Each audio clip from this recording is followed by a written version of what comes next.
प्राप्नोति परम् इति वाक्यभूतं वाक्यं सूत्रभूतं सर्वस्य वल्यर्थस्य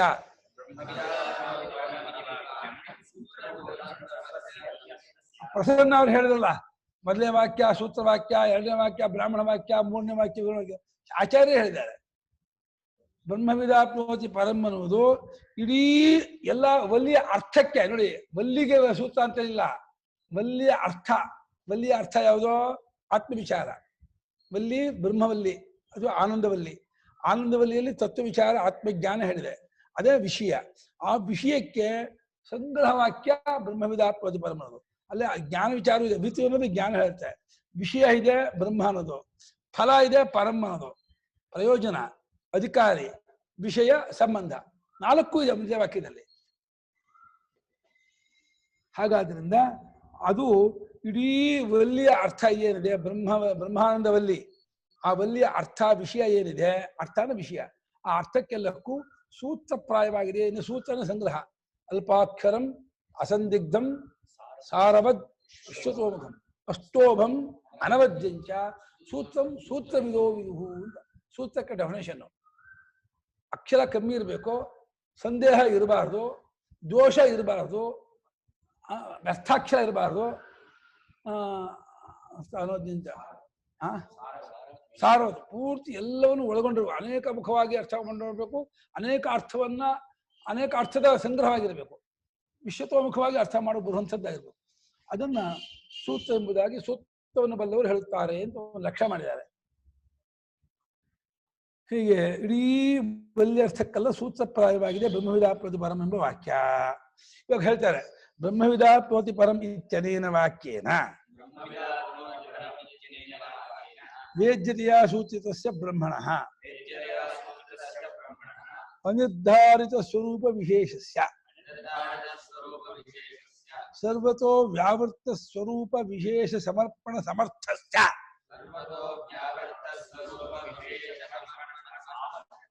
ಲಕ್ಷಣಸ್ಯ ಅಭಿಧಾನೇನ ಸಾಮರ್ಥ್ಯಸ್ಯ ಸಮರ್ಥಸ್ಯ ತಿದ್ಕೋಬೇಕು. ಸರ್ವತೋ ವ್ಯಾವೃತ್ತ ಸ್ವರೂಪ ವಿಶೇಷ ಸಮರ್ಪಣ ಸಮರ್ಥಸ್ಯ ಇದೆಯಾ ಹಂಗೆ ಅದು ಹೌದಲ್ಲ,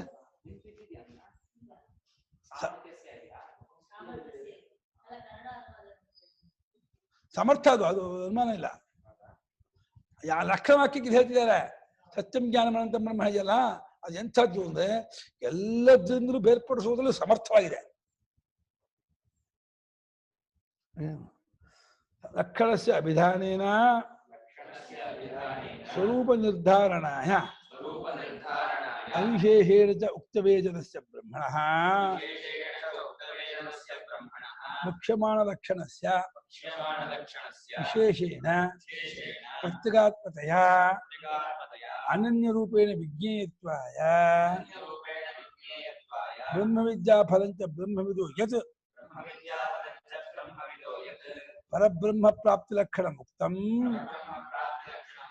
ಸಹ ಸರ್ವಾತ್ಮಭಾವಃ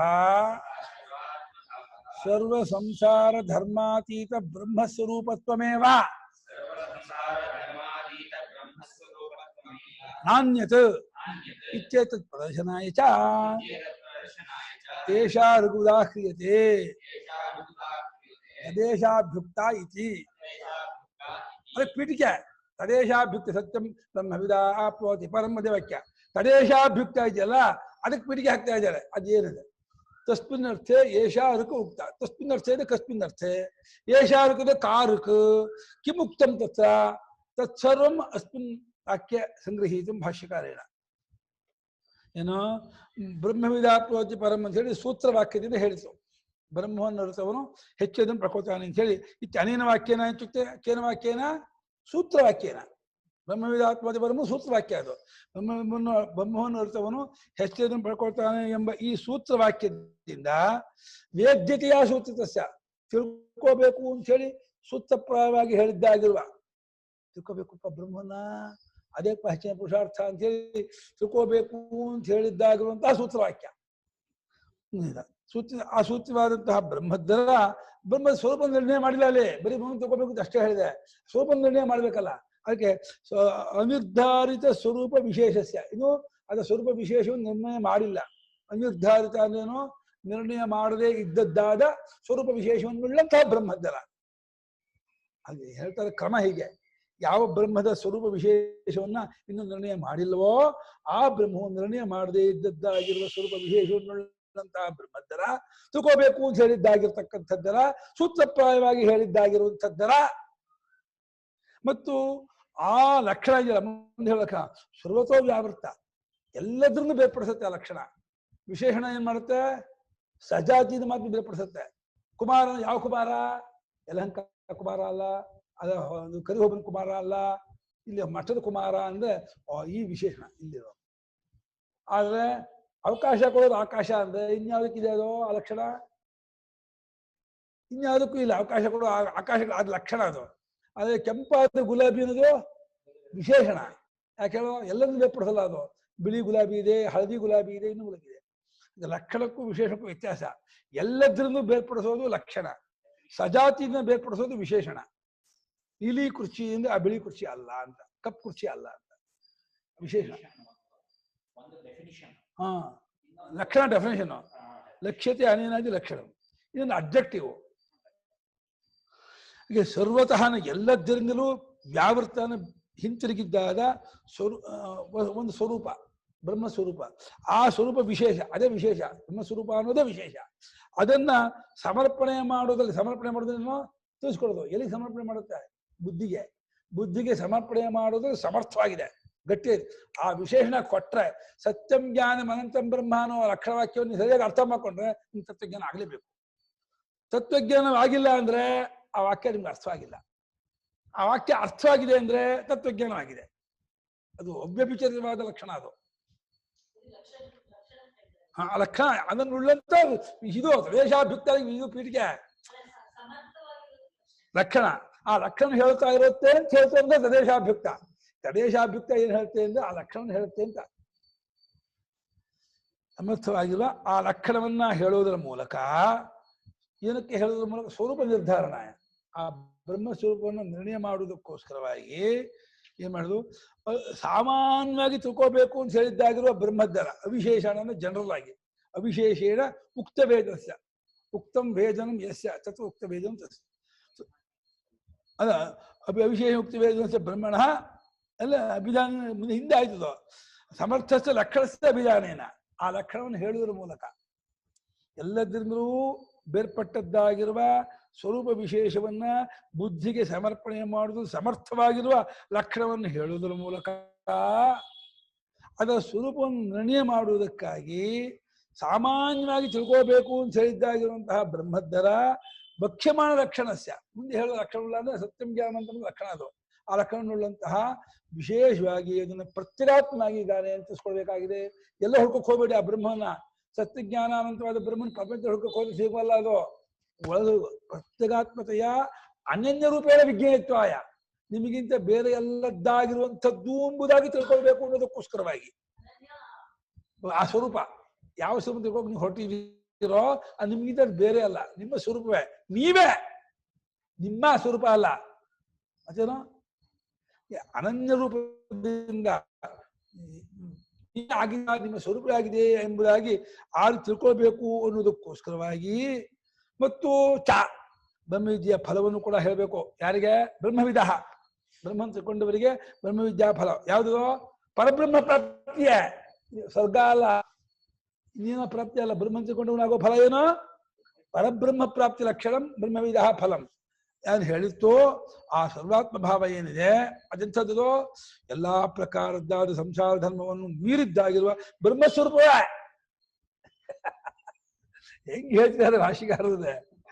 ಮತ್ತೊಂದಲ್ಲ, ಭಾರಿ ಕಷ್ಟವಾಗಿದೆ. ಅಲ್ವೂ ಸಂಸ್ಕೃತ ಓದಿಲ್ಲದೆ ಆಗಲ್ಲ, ಇದು ಬಹಳ ಬಿಗಿ, ಇದು ಬೇರೆ ಅಲ್ಲ. ಇತ್ಯದ ಪ್ರದರ್ಶನಾಯ ಎಂಬುದನ್ನು ತೋರಿಸೋಕ್ಕೋಸ್ಕರವಾಗಿ ಈ ರುಕ್ಕು ಉದಾಹರಣೆ ಮಾಡ್ತಾ ಇದೆ. ಏಷಾರಿಗೆ ಉದಾಹ್ರಿಯತೆ, ದೇಶಾರಿಗೆ ಉದಾಹ್ರಿಯತೆ ತದೇಶಾಭ್ಯುಕ್ತ ಇತಿ, ಅದನ್ನ ಇದಕ್ಕಿಂತ ಹೇಳಲ್ಪಟ್ಟಿದೆ ಎಂಬುದಾಗಿ ಹೇಳುತ್ತಿದ್ದಾರೆ ಅರ್ಥ. ತತ್ ತಸ್ಮಿನ್ನೇವ ಬ್ರಾಹ್ಮಣ ವಾಕ್ಯೋಕ್ತಿ ಅರ್ಥೇ ಕಾಲಘಂಟ. ತಸ್ಮಿನ್ನೇವ ಬ್ರಾಹ್ಮಣವಾಕ್ಯೋಕ್ತಿ ಅರ್ಥೇ ಏಷಾ ಋಕು ಅಭ್ಯುಕ್ತ ಆಮ್ನಾಥ. ಇದು ತದೇಶಾಭ್ಯುಕ್ತಕ್ಕೆ ಅರ್ಥ. ತದೇಶಾಭ್ಯುಕ್ತ ವಾಕ್ಯ ಇಲ್ಲ, ಅದಕ್ಕೆ ಅರ್ಥ. ತತ್ ಅಂದ್ರೆ ತಸ್ಮಿನ್ನೇವ ಅಂದ್ರೆ ಬ್ರಾಹ್ಮಣ ವಾಕ್ಯೋಕ್ತಿ. ಯಾವ್ದು ಬ್ರಾಹ್ಮಣ ವಾಕ್ಯ? ಬ್ರಹ್ಮವಿದಾತ್ಮ ಬರು ಸೂತ್ರವಾಕ್ಯ ಬ್ರಹ್ಮವಾಕ್ಯ. ಅದ್ರ ಅರ್ಥದಲ್ಲಿ ಮುಂದೆ ಋಕ್ ಹೇಳುತ್ತೆ ಅಂತ. ಆ ಬ್ರಾಹ್ಮಣ ವಾಕ್ಯದಲ್ಲಿ ಹೇಳಿದ್ರ ಅರ್ಥದಲ್ಲಿ ತದೇಶಾಭ್ಯುಕ್ತ ಅನ್ನುವಂತಹ ಅದನ್ನೇ ಬ್ರಹ್ಮವಾಕ್ಯ ಅಂತ ಇಟ್ಕೋಬಹುದು. ತದೇಶಾಭ್ಯುಕ್ತ ಬ್ರಾಹ್ಮಣ ವಾಕ್ಯೋಕ್ತಿ ಅರ್ಥ ಏಷಾ ಋಕ್ಕು ಅನ್ನೋದು ಮುಂದಿನ ಋಕ್ಕು, ಸತ್ಯಂ ಜ್ಞಾನಮಂತಮ ಋಕ್ಕೋದು. ಏಷಾ ಋಕ್ಕು ಅನ್ನೋದು ಸತ್ಯಂ ಜ್ಞಾನಮಂತಮ ಋಕ್ಕು. ಆ ಬ್ರಾಹ್ಮಣ ವಾಕ್ಯೋಕ್ತವಾದ ವಿಷಯದಲ್ಲಿ ಸ್ವಾಮಿಗಳ ಟಿಪ್ಪಣಿ ಕೊಡಲಿಲ್ಲ. ಬ್ರಾಹ್ಮಣ ವಾಕ್ಯ ಅದು ಯಾವುದು ಮಾಡಲೇ ಇಲ್ಲ, ಸ್ಪಷ್ಟಪಡಿಸಿಲ್ಲ. ಬ್ರಹ್ಮವಿದಾಪ್ರಭು ಸೂತ್ರವಾಕ್ಯವಾದ ಅದು ಬ್ರಾಹ್ಮಣ ವಾಕ್ಯವಾದ. ಬ್ರಹ್ಮವಿದಾಪ್ರಭು ಹೋಮ ಮಾಡಲ್ಲ. ಸತ್ಯಂ ಜ್ಞಾನಮಂತ ಬ್ರಹ್ಮ ಹೋಮ ಮಾಡ್ತಾರೆ ಸಂಹಿತಾ ಹೋಮದಲ್ಲಿ. ಸಂಹಿತಾ ಹೋಮ ಮಾಡ್ತಾರಲ್ಲ, ಸಂಹಿತಾ ಹೋಮದಲ್ಲಿ ವೈದಿಕರು ಬ್ರಹ್ಮವಿದಾ ಪ್ರತಿಭಟನೆ ಹೋಮ ಮಾಡಲ್ಲ. ಇವಾಗ 4 ವಾಕ್ಯ ಸೇರಿ ಮಾಡ್ತಾರೆ. ಋಕ್ಕದು ಆಗಿಲ್ಲ. ಅದು ಸೂತ್ರವಾದ ಬ್ರಾಹ್ಮಣ ವಾಕ್ಯವೇ. ಅದು ಅಲ್ಲಿ ಸೂತ್ರ ಅನ್ನೋದು ಲೌಕಿಕ ಪದ, ಅದು ಬ್ರಾಹ್ಮಣ ವಾಕ್ಯ ಅನ್ನೋದು ವೈದಿಕ ಪದ. ಹೌದು, ಅದು ಸಂಗ್ರಹವಾಗಿದೆ ಅನ್ನೋ ಕಾರಣಕ್ಕೆ ಅದು ಸೂತ್ರವಾಕ್ಯ ಅಂದ್ರು. ಅದು ಬ್ರಾಹ್ಮಣ ವಾಕ್ಯ, ಅದು ಮಂತ್ರ ಅಲ್ಲ. ಅದು ಬ್ರಹ್ಮವಿದಾ ಪ್ರತಿಪರಮ ಮಂತ್ರ ಅಲ್ಲ. ಆ ಬ್ರಾಹ್ಮಣ ವಾಕ್ಯದಲ್ಲಿ ಹೇಳಿದ್ದಾಗಿರುವ ಅರ್ಥದಲ್ಲಿ ಈ ಋಕ್ಕುನ ಮುಂದಿನ ಋಕ್ಕಿದೆ ಅಂತ ಹೇಳಿ ಈ ವಾಕ್ಯ ಹೇಳ್ತಾ ಇದೆ. ಯಾವ ವಾಕ್ಯ? ತದೇಶಾಭ್ಯುಕ್ತ ಮಧ್ಯ ವಾಕ್ಯ. ಹಿಂದೆ ಏನು ಹೇಳಿತ್ತು ಅದನ್ನೇ ಅಡ ಹೇಳ್ತಪ್ಪ ನಾನು ಹೇಳ್ತೀನಿ ಅಂತ ಇದೆ. ಹೆಂಗ್ ಮಾಡ ಬ್ರಾಹ್ಮಣ ವಾಕ್ಯದಲ್ಲಿ ಹೇಳಿದ್ದಾಗಿರುವ ಅರ್ಥದ ವಿಷಯದಲ್ಲಿ ಈ ಋಕ್ಕುನ ಮುಂದೆ ಹೇಳೋ ಋಕ್ಕು ಹೇಳಲ್ಪಟ್ಟಿದೆ. ಯಾವ ಋಕ್ಕದು? ಸತ್ಯಂ ಜ್ಞಾನಮನಂತಂ ಬ್ರಹ್ಮ ಇತಿ ಬ್ರಹ್ಮಣೋ ಲಕ್ಷಣಾರ್ಥಂ ವಾಕ್ಯಂ ಮತ್ತು ವಿಶೇಷಣಾರ್ಥಂ ವಾಕ್ಯಂ ಅಂತ. ಸತ್ಯಂ ಜ್ಞಾನಮನಂತಂ ಬ್ರಹ್ಮ ಅನ್ನೋ ವಾಕ್ಯ ಬ್ರಹ್ಮಕ್ಕೆ ಲಕ್ಷಣವನ್ನು ಹೇಳಕ್ ಬಂದಂತಹ ವಾಕ್ಯವೇ ಹೊರತು ಬ್ರಹ್ಮ ಸತ್ಯವಾದ ಬ್ರಹ್ಮ, ಜ್ಞಾನವಾದ ಬ್ರಹ್ಮ ವಿಶೇಷ ಹೇಳ್ತಾ ಇದ್ದಾರೆ. ಅದಕ್ಕೆ ಅಡ್ಜೆಕ್ಟಿವ್ ಕಾಣುತ್ತೆ. ಅದ ಡೆಫಿನೇಷನ್. ಅದು ಬಿಸಿಯಾದ ಬೆಂಕಿ, ಕೆಂಪಾದ ಬೆಂಕಿ, ಅದು ಬೆಳಕಿರುವ ಬೆಂಕಿ ಅನ್ನೋದು ಡೆಫಿನೇಷನ್ ಹೊರತು ಸ್ವರೂಪ. ಅದು ಬೆಂಕಿಯಲ್ಲಿ ಬೆಳಕಾಗಲಿ ಬಿಸಿಯಾಗಲಿ ಕೆಂಪಾಗಲಿ ಗುಣ ಅಲ್ಲ, ಸ್ವರೂಪ. ಅದು ಸ್ವರೂಪವಾದ ಲಕ್ಷಣವಾಗುತ್ತೆ, ಗುಣವಾದ ವಿಶೇಷಣವಾಗುತ್ತೆ. ಗುಣ ಅಂತ ತಗೊಳ್ತೀಯೋ ಸ್ವರೂಪ ಅಂತ ತಗೊಳ್ತೀಯೋ? ಸ್ವರೂಪ ಅಂತ ತಗೊಂಡ್ರೆ ಲಕ್ಷಣವಾಗುತ್ತೆ. ನೀವು ಗುಣ ಅಂತ ತಗೊಂಡ್ಬಿಟ್ರೆ ಬುದ್ಧಿವಂತಿಕೆ ಗುಣ ಆಗ್ಬಿಟ್ರೆ ಹೋಗ್ಬಿಡ್ಬೋದು, ಸ್ವರೂಪ ಹೋಗಲ್ಲ. ಹಾಗಾಗಿ ಅದು ವಿಶೇಷಣತ್ವವನ್ನು ಇಟ್ಕೊಳ್ಳುವಂಥ ಲಕ್ಷ. ಅದು ವಿಶೇಷತೆ ಬಿಡಲ್ಲ ಅವರು. ಅದು ಬ್ರಹ್ಮ ವಿಶೇಷ್ಯ ಸತ್ಯಜ್ಞಾನ ಅಂತ ವಿಶೇಷಣ. ಅದು ಎಂಥ ವಿಶೇಷಣ? ಲಕ್ಷಣ ಪ್ರಧಾನವಾದ ವಿಶೇಷಣ ಅಂತಾರೆ. ಲಕ್ಷಣ ಪ್ರಧಾನ ವಿಶೇಷಣಕ್ಕೂ ಬರೀ ಲಕ್ಷಕ್ಕೂ ಏನು ವ್ಯತ್ಯಾಸ ಇದಿದೆ ಅಂತ ತಗೊಳ್ತಾರೆ. ಹೌದು, ತಗೊಂಡು ಲಕ್ಷ ಪ್ರಧಾನ ವಿಶೇಷಣ ಅಂತ ಹೇಳ್ತಾರೆ. ವಿಶೇಷಣ ಪ್ರಧಾನ ವಿಶೇಷಣ ಅಲ್ಲ, ಲಕ್ಷ ಪ್ರಧಾನ ವಿಶೇಷಣ ತಗೊಳ್ತಾರೆ. ವಿಶೇಷಣತೆ ಬಿಡಲ್ಲ ಪೂರ್ತಿ. ಹೌದು, ಸತ್ಯವಾದ ಬ್ರಹ್ಮವು, ಜ್ಞಾನವಾದ ಬ್ರಹ್ಮವು, ಅನಂತವಾದ ಬ್ರಹ್ಮವು ವಿಶೇಷವೂ ಹೌದು. ಸತ್ಯವೇ ಬ್ರಹ್ಮವು, ಜ್ಞಾನವೇ ಬ್ರಹ್ಮ. ಬ್ರಹ್ಮ ವಿಶೇಷ ಆದಾಗ, ಬ್ರಹ್ಮ ವಿಶೇಷ ಆದಾಗ ಇವರು ನೈಷ್ಕರ್ಮ್ಯ ಸಿದ್ಧಿನಲ್ಲಿ ಪದಗಳಿಗೆ ವಿಶೇಷಣ ವಿಶೇಷ ಸಾಮಾನಾಧಿಕರಣ್ಯ, ಸಾಮಾನಾಧಿಕರಣ್ಯ, ಆಮೇಲೆ ವಿಶೇಷಣ ವಿಶೇಷ ಭಾವ, ಆಮೇಲೆ ಲಕ್ಷ ಲಕ್ಷಣ ಭಾವ. ಮೂರಿದೆ. ತತ್ವಂ ಒಂದು ಸಾಮಾನಾಧಿಕರಣ್ಯ, ತತ್ವಂ ಪದಾರ್ಥಗಳಿಗೆ ವಿಶೇಷ ವಿಶೇಷ್ಯ. ಇದು ಲಕ್ಷ ಲಕ್ಷ ಸಂಬಂಧ, ಆಖ್ಯಾಸ ಲಕ್ಷ ಲಕ್ಷ ಸಂಬಂಧ. ಅರ್ಥ ಮಾಡ್ಕೋಬೇಕಾದ್ರೆ ಸತ್ಯವೇ ಬ್ರಹ್ಮ, ಜ್ಞಾನವೇ ಬ್ರಹ್ಮ ಹಾಗೆ ಅಲ್ಲ. ಹೌದು, ಆ ವಿಶೇಷಣ ಅವಯವಾಗಿ ಅಂಶವಾಗಿ ವಿಶೇಷಣ ಅಲ್ಲ, ಸ್ವರೂಪವೇ. ಸ್ವರೂಪ ವಿಶೇಷಣವೇ ಅದು. ವಿಶೇಷಣದಲ್ಲೂ ಸ್ವರೂಪ ವಿಶೇಷಣ, ಇದ್ರ ವಿಶೇಷಣ 2 ತರಹ ಇದೆ.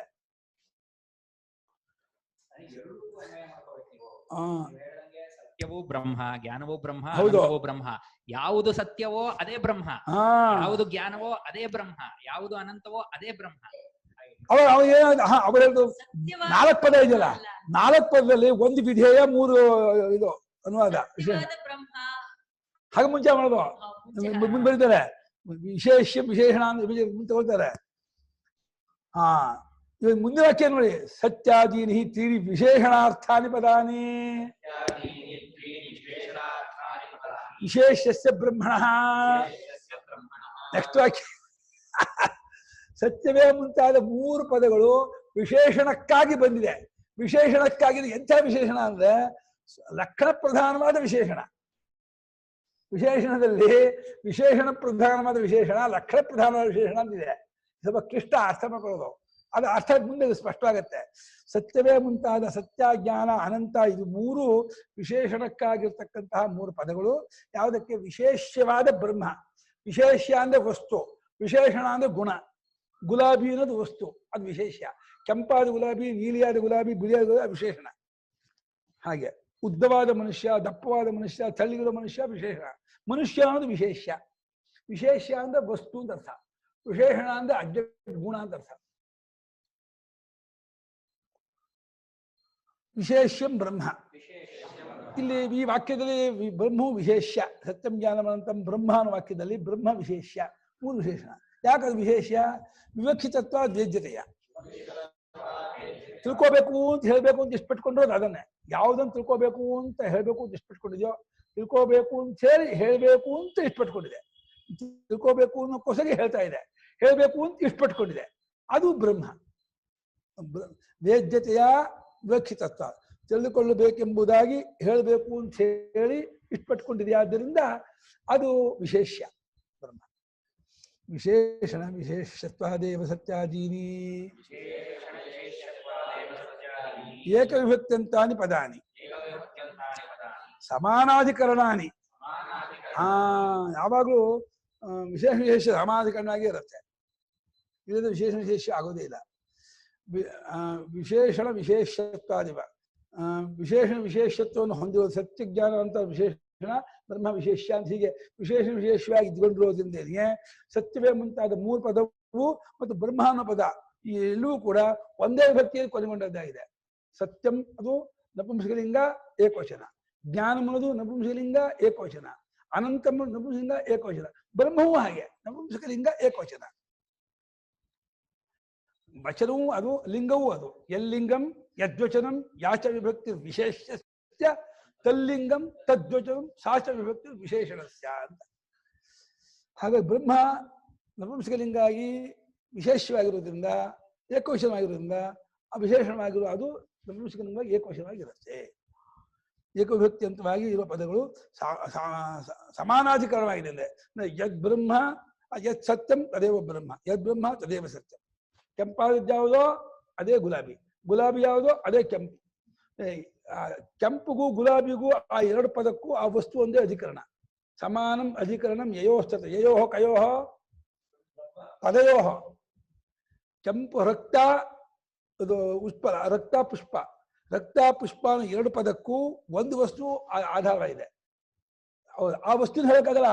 ನೀ ಏನು ಹೇಳಿದ್ರು ಶಬ್ದ ಹೇಳ್ಬೇಕು. ಶಬ್ದ ಹೇಳಕ್ಕೆ ವಸ್ತು ಅಂತ ಹೇಳಕ್ಕಾಗಲ್ಲ, ಇದನ್ನ ಹೇಳಕ್ಕಾಗಲ್ಲ. ಪುಸ್ತಕ ಶಬ್ದ ಇದನ್ನು ಹೇಳಿದ್ರೆ ಅಂತ ಹೇಳಕ್ಕಾಗತ್ತೆ, ವಸ್ತುನ ಹೇಳಕ್ಕಾಗಲ್ಲ, ಶಬ್ದನ ಹೇಳಬೇಕು. ಆದ್ರಿಂದ ಸಮಾನಾಧಿಕರಣ ಅಂದ್ರೆ ಯಾವ ಎರಡು ಪದಗಳು ಒಂದು ವಸ್ತುವನ್ನು ಆಶ್ರಯಿಸಿಕೊಂಡಿದೆಯೋ ಅದು ಸಮಾನಾಧಿಕರಣ ಅನ್ಸ್ಕೊಳುತ್ತೆ. ಹೀಗೆ ಸತ್ಯ ಬ್ರಹ್ಮ ಅನ್ನೋ ಎರಡು ಪದ, ಜ್ಞಾನ ಬ್ರಹ್ಮ, ಅನಂತ ಬ್ರಹ್ಮ, ಈ ಎರಡು ಪದಗಳು ಕೂಡ ಒಂದೇ ಪರಮಾರ್ಥವನ್ನು ಆಶ್ರಯಿಸ್ಕೊಳ್ತದೆ. ಅದು ಶಬ್ದಕ್ಕೂ ಅದು ಪ್ರತ್ಯೇಕಕ್ಕೂ ಶಬ್ದಕ್ಕೂ ವಿಷಯವಲ್ಲ, ಅದು ಶಬ್ದ ಪ್ರತ್ಯೇಕಾತೀತವಾಗಿದೆ. ಹಾಗಾಗಿ ಸಮಾನಾಧಿಕರಣವಾಗಿ ಏಕವೃತ್ಯಂತ ಇದ್ದಿದೆ. ಸತ್ಯಾದಿಭಿ ತ್ರಿಭಿಃ ವಿಶೇಷಣೈಃ ವಿಶೇಷಣೈಃ ವಿಶೇಷ್ಯಮಾಣಂ ಬ್ರಹ್ಮ ವಿಶೇಷ್ಯಾಂತರೇಭ್ಯೋ ನಿರ್ಧಾರ್ಯತೆ. ಸತ್ಯವೇ ಮುಂತಾದ ಮೂರು ವಿಶೇಷಣಗಳಿಂದ ವಿಶೇಷಗೊಳಿಸಿದ್ದಾದಾಗ ಅವು ಹೇಳುಗ ಬ್ರಹ್ಮ ಅಲ್ಲ, ವೇದ ಬ್ರಹ್ಮ.